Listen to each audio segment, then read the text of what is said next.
Capítulo 97. El matrimonio, sacramento primordial. Continuamos el análisis del texto clásico del capítulo 5 de la carta a los Efesios, versículos 22 al 33. A este propósito, conviene citar algunas frases de unos de los análisis precedentes dedicados a este tema. El hombre aparece en el mundo visible como la expresión más alta del don divino, porque lleva en sí la dimensión interior del don, y con ella trae al mundo su particular semejanza con Dios, y con la que trasciende y domina también su visibilidad en el mundo. Su corporeidad, su masculinidad o feminidad, su desnudez, un reflejo de esta semejanza, es también la conciencia primordial del significado esponsalicio del cuerpo penetrada por el misterio de la inocencia originaria. Esto está en los capítulos 19, el 20 de febrero de 1980. Estas frases resumen, en pocas palabras, el resultado de los análisis centrados en los primeros capítulos del libro del Génesis, en relación a las palabras mediante las que Cristo, en su conversación con los fariseos sobre el tema del matrimonio y de su indisolubilidad, hacía la referencia al principio. Otras frases del mismo análisis plantean el problema del sacramento primordial. Así, en esta dimensión, se constituye un sacramento primordial entendido como el signo que transmite eficazmente el mundo visible y así también el misterio invisible escondido en Dios desde la eternidad. Y este es el misterio de la verdad y del amor, el misterio de la vida divina de la que el hombre participa realmente. Es la inocencia originaria la que inicia esta participación, y todo está en el capítulo 19. Hay que ver de nuevo el contenido de esas afirmaciones a la luz de la doctrina paulina expresada en la carta a los Efesios, teniendo presente sobre todo el pasaje del capítulo 5, del 22 al 33, situado en el contexto total de toda la carta. Por lo demás, la carta nos autoriza a hacer esto, ya que el autor mismo en el capítulo 5, versículo 31, hace referencia al principio, y precisamente a las palabras de la institución del matrimonio en el libro del Génesis 2:24. ¿En qué sentido podemos entrever en estas palabras un enunciado acerca del sacramento o acerca del sacramento primordial?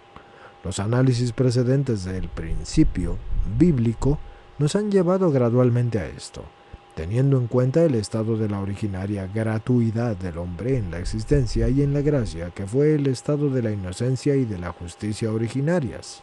La carta a los Efesios nos impulsa a acercarnos a esta situación, o sea, al estado del hombre antes del pecado original, desde el punto de vista del misterio escondido desde la eternidad en Dios. Efectivamente, leemos en las primeras frases de la carta que Dios, como Padre de nuestro Señor Jesucristo, nos bendijo con toda bendición espiritual en los cielos, en Cristo, por cuanto que en Él nos eligió antes de la constitución del mundo, para que fuéramos santos e inmaculados ante Él en caridad. Efesios 1, 3 y 4.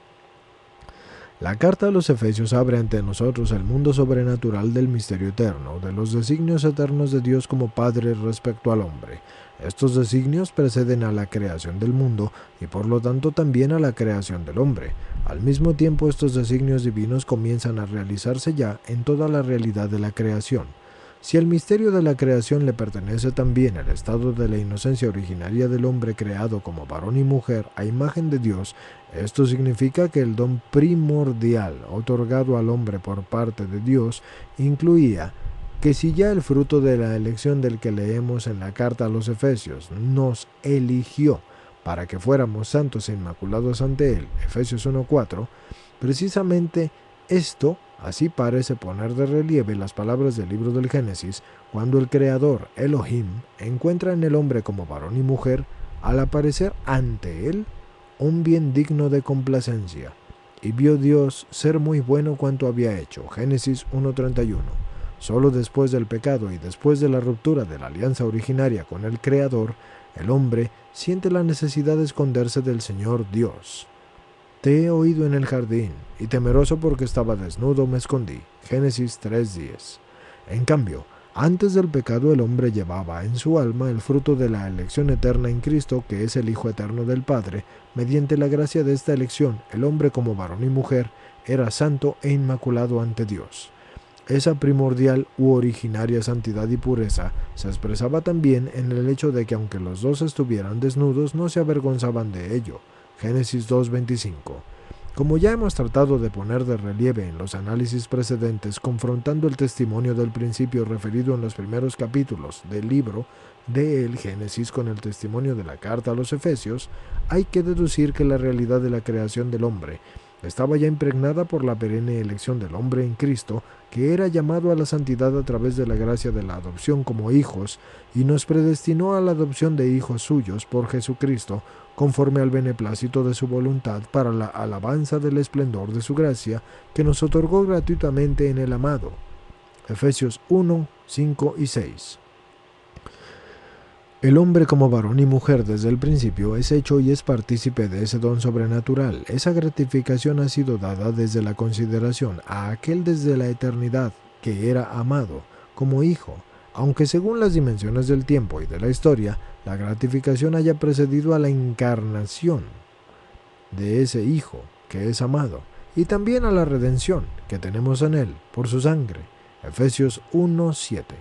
La redención debía convertirse en la fuente de la gratificación sobrenatural del hombre después del pecado y en cierto sentido a pesar del pecado. Esta gratificación sobrenatural que tuvo lugar antes del pecado original, y esto es la gracia de la justicia y de la inocencia originarias, una gratificación que fue fruto de la elección del hombre en Cristo antes de los siglos, se realizó precisamente por la relación a Él, a ese único amado, incluso anticipado cronológicamente su venida. Así en el cuerpo y en las dimensiones del misterio de la creación y la elección a la dignidad de la filiación adoptiva fue propia solo del primer Adán, es decir, del hombre creado a imagen y la semejanza de Dios como varón y mujer. ¿De qué modo se verifica en este contenido la realidad del sacramento primordial? En el análisis del principio, y nos referimos al principio como fue tomado y dicho por Cristo, el análisis del principio, del que hemos citado hace poco un pasaje, dijimos que el sacramento como signo visible se constituye con el hombre en cuanto a cuerpo mediante su visible masculinidad y feminidad, y en efecto el cuerpo, y sólo él, es capaz de hacer visible lo que es invisible, lo espiritual y lo divino. Ha sido creado para transferir a la realidad visible del mundo el misterio escondido desde la eternidad en Dios, y ser así su signo. Esto está en el capítulo 19 de este libro para los que quieran verlo, es decir, en esta ocasión escucharlo de nuevo, o los que tengan el libro, leerlo. Este signo tiene además una eficacia propia, como decía también la inocencia originaria, unida a la experiencia del significado esponsalicio del cuerpo, y esto hace realmente que el hombre se sienta en su cuerpo de varón o de mujer, sujeto de santidad. De nuevo, todo está explicado en el capítulo 19. Se siente, y lo es desde el principio. La santidad conferida al hombre originariamente por parte del Creador pertenece a la realidad del sacramento de la creación. Las palabras del Génesis 2:21, el hombre se unirá a su mujer y serán los dos una sola carne, que fueron pronunciadas teniendo como fondo esta realidad originaria en el sentido teológico, constituyen el matrimonio como parte integrante y en cierto sentido central del sacramento de la creación. Constituyen, o quizás mejor confirman sencillamente, el carácter de su origen. Según estas palabras, el matrimonio es el sacramento en cuanto a parte integral, y yo diría punto central del sacramento de la creación. En este sentido, es un sacramento primordial.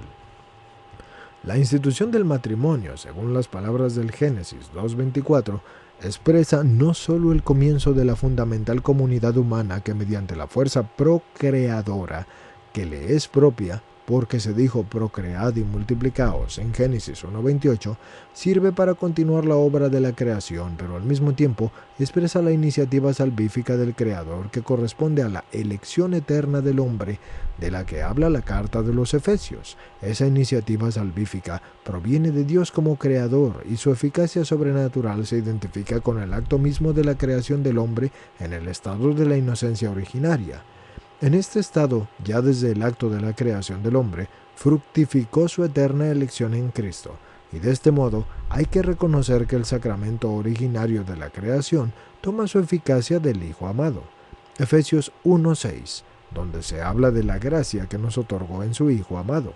Si luego se trata del matrimonio, se puede deducir que, instituido en el contexto del sacramento de la creación en su globalidad, o sea, en el estado de la inocencia originaria, debía servir no sólo para prolongar la obra de la creación, o sea, de la procreación, sino también para extender sobre las posteriores generaciones de los hombres el mismo sacramento de la creación, es decir, los frutos sobrenaturales de la elección eterna del hombre por parte del Padre en el Hijo eterno.